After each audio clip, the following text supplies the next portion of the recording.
So for the entrepreneurs or businesses that want to outsource the entire production, one of our biggest services is the project management. This is an A to Z service where we handle everything from the beginning to the end of your project. So that includes the sampling service, the sourcing reports that I mentioned, that includes QC inspections. Of course, expenses are an additional cost. However, on top of those main services, we also provide you with a dedicated project manager for the entirety of your project.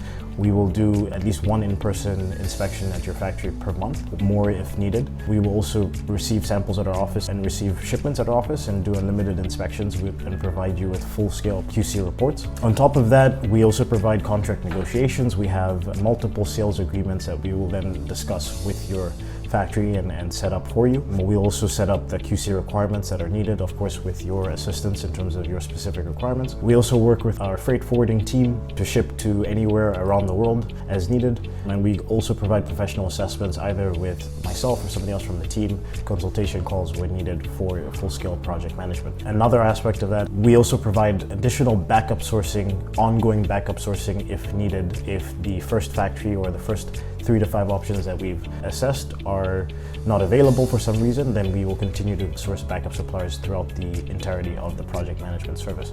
So we have two separate types of project management, right? We have the OEM, which is original equipment manufacturer. This is for all of you guys that are white labeling products, probably selling on Amazon or any sort of e-commerce store. So you're not making design changes or you're making very little design changes. For that, we have some standardized pricing. Well, the beginning to end of mass production, including shipping, usually takes anywhere between 2 to 4 months. The next one is ODM, original design manufacturers. That is full scale, you're designing a completely new product from scratch. This typically takes 6 months at minimum to anywhere between 6 months to a year and a half, because you're literally creating something that didn't exist before. So for the ODM project management, we really have to assess your project before working with you. So you would have to contact us first and we'll come up with a customized quotation for you.